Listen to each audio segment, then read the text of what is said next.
지금 국회는 찬바람이 쌩쌩 불고 있습니다. 얼어붙었어요. 얼어붙었어요. 완전 얼어붙었어요. 빙판입니다. 네. 이미 정기국회는 끝났고 임시국회 중인데 지금 내년 예산안 통과도 안 됐어요. 네.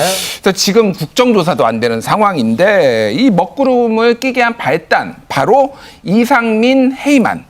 이 후폭풍이 지금 불고 있는데요. 이상민 행정안전부 장관의 해임안을 이제 야당 단독, 민주당 단독으로 처리를 했습니다. 네. 박홍근 민주당 원내대표는 윤석열 대통령을 향해 국민의 뜻에 맞서면 민심의 혹독한 심판이 기다릴 뿐이라며 이상민 장관 해임을 압박했는데 대통령실 입장을 보면은 대치가 좀 길어질 것 같습니다.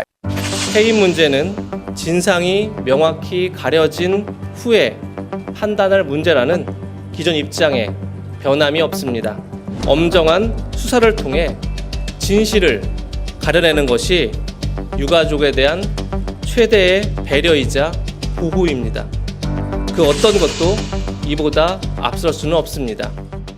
진상이 가려지는 게 먼저다. 대통령실 입장 들어보니까 이 해임 건의안 자체를 뭐 거부하겠다 말겠다 이런 말은 안 나온 것 같아요. 대통령실 기자단하고 이재명 대변인하고 설전이 벌어졌어요. 네. 그래서 기자단이 그럼 불수용하겠다는 거냐 물어보니까 말씀드린 저희의 입장으로 충분히 설명이 됐다 뭐 이런 식으로 해가지고 그래서 수용이야 불수용이야 그래서 막 기자들이 계속 질문을 하는 이런 상황이 있었습니다. 그래서 두 가지 해석이 있어요. 하나는 대꾸할 가치도 없다. 첫 번째는. 야당의 해임 건의안에 대해서 대꾸할 가치도 없기 때문에 말을 안 하겠다라는 해석이 하나 있고 그건 약간 또한 국회 무시 발언 아닙니까? 뭐 그러니까요. 해석을 그렇게 하는 거죠. 해석하는 사람들이. 예. 두 번째는 오히려 야당과 유가족을 배려하는 것이다. 건의안은 수용을 안 하겠다라고 단정적으로 얘기해버리면 오히려 유가족이 상처를 받을 테니 예. 배려한 것이다. 뭐 이런 해석도 있어요. 배려하면은 이상민 장관 해임 건의안을 받아들이는 게 더 배려 아닙니까? 왜냐하면 유족들은 계속해서 시종일관 그거를 요구하고 있잖아요. 이재명 대변인도 뭐 유가족에 대한 최대의 배려이자라고 예. 얘기를 했는데 해임을 빨리 하라는 게 지금 유가족 입장이거든요. 이상민 장관. 심지어는 유가족 협의회에서 어차피 윤 대통령이 해임 건의안 받아들이지 않을 테니 차라리 탄핵소추 추진으로 바로 갔어야 되는 거 아니냐 이런 발언까지 나온 좀 강경한 입장이라서 좀 많이 상황이 대치되고 있습니다. 민주당에서는 다음 카드로 탄핵소추안 바로 꺼내 들겠네요. 탄핵소추안을 발의를 할지에 대해서는 아직 명시적이진 않아요. 그 카드를 예. 만지작대고 있다라고 얘기를 해야 될 것 같은데 왜 네. 탄핵소추안이 좀 쉽지 않냐면은 첫 번째로는 헌법이나 법률을 위반한 게 명백해야 되는데 이상민 장관이 그거를 위반했는지 여부가 논란이 있는 거 하나. 그리고 지금까지 21번의 탄핵소추안이 발의가 됐어요. 근데 우리가 알고 있는 게 2004년에 노무현 대통령 기각됐죠. 그리고 2017년 박근혜 대통령 인용 그리고 임성근 부장판사 각하.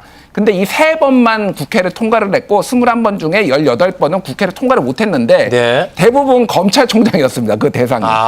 그 국무위원, 이 장관은 탄핵소추 대상이 된 적이 아예 한 번도 없어요. 우리나라 헌정사상. 그래요? 그러니까 네. 이것도 상당히 이제 부담인 거죠. 그래서 국민의힘은 지금 다수당이 횡포를 부리고 있다. 이렇게 얘기를 하고 있는데 살면서 이런 거대 야당의 횡포는 처음 봅니다.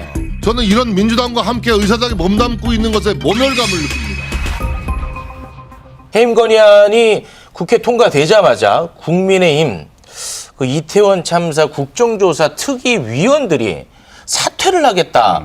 이런 입장을 내지 않았습니까? 그 이후로 어떻게 지금 진행이 되고 있습니까? 그러니까 정확하게는 사퇴서를 네. 주호영 원내대표한테 낸 겁니다. 제출은 했고. 예, 원내대표한테 제출을 하고 쉽게 얘기하면 원내대표한테 모든 결정을 일임했다라고 네. 보기 때문에 복귀할 가능성도 배제를 할 수가 없는 거죠. 네. 결국은 주호영 원내대표가 야당과 어떻게 협상을 하느냐 여기에 이제 달렸는데 왜냐하면은 지금 예산안이 있거든요. 예. 2014년 이후로 정기국회 12월 9일을 넘긴 게 이번이 처음이에요. 여당 입장에서는 잘 풀어야 되잖아요. 네. 그러니까 국정조사를 참여하는 거를 좀 미끼로 해가지고 요거를 좀 풀어보겠다 이런 전략들이 있는 거죠. 미묘한 게 사실은 예산안을 통과시킨 다음에 국정조사를 하기로 됐잖아요. 그렇죠. 그러니까 예산안이 길게 늘어질수록 사실은 국정조사 기간이 지금 짧아지고 있어요. 그렇죠. 벌써 5분의 2가 지나갔거든요. 네. 15일이면 절반 이상이 지나가요. 그건 어떻게 보면 여당한테 유리한 거니까 최대한 시간을 끌면서 어떻게 해서든 예산안을 통과시키고 뭐 이런 게 지금 여당의 전략이면서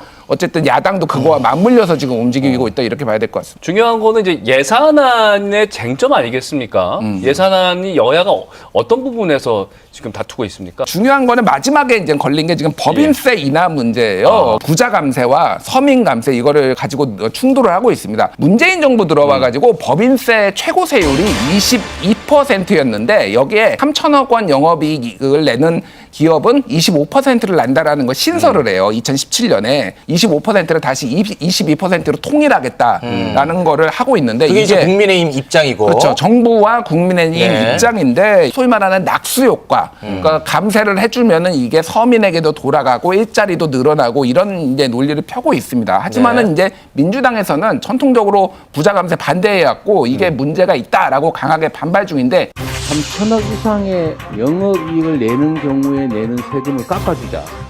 왜 그래야 됩니까? 세 채 이상 집을 가진 사람들에게 세금을 더 내는 것을 없애자. 왜 그래야 합니까? 우리는 그렇게 할 수는 없습니다. 합의가 되지 않으면 민주당의 독자적인 안을 제출할 계획입니다. 네, 민주당은 뭐 서민 감세를 주장하는데 독자적 안을 내겠다.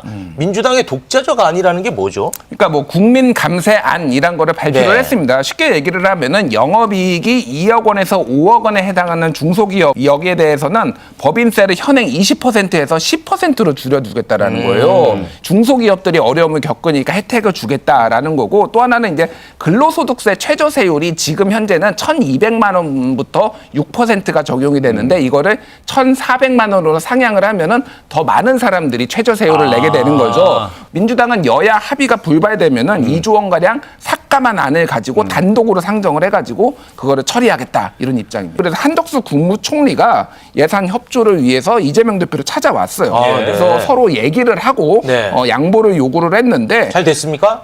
될 리가 없죠. 일단 예, 한덕수 총리는 법인세 인하로 내년도 감세 규모가 3천억 정도 될 텐데 이걸 기업 경제를 활성화시키고 노동자, 주주 등에게 좀 더 많은 소득을 올릴 수 있다면 법인세 가면은 우리가 충분히 감당할 수 있는 수준이다라고 얘기를 했고요. 그러자 이재명 대표는 아니 감당할 수 있는 수준이고 얼마 안 되는데 왜 이걸 가지고 이렇게 주장하는지 나는 이해를 못하겠다라고 이제 평행선을 달렸다고 합니다. 그래서 이제 15일까지 여야 합의가 안 이루어지면은 정부 원안 그리고 민주당 단독안 두 개를 표결에 붙여요. 그럼 어느 게 통과될까요? 민주당이 더 많으니까 민주당안이 통과가 될 가능성이 높은 거죠. 그게 네. 이제 사상 초유의 일이라는 거예요. 여야가 합의를 봐야 되는 상황인데 네. 그래서 최고 세율도 25에서 21로 낮추고 그리고 네. 민주당에서 얘기한 서민 감세도 하고 뭐 이런 걸로 합의가 찾아지지 않을까 예측은 되는데 그러면은 다 그렇게 세금만 깎아주면 도대체 소는 누가 키우냐. 그러니까 지금 정부 지출은 그럼 누가 다 감당하냐 뭐 이런 포퓰리즘 논란까지 사실은 있는 상황이라서 네. 이거를 좀 지켜봐야 될 것 같습니다. 알겠습니다. 김준일 대표님이었습니다. 고맙습니다. 고맙습니다. 감사합니다.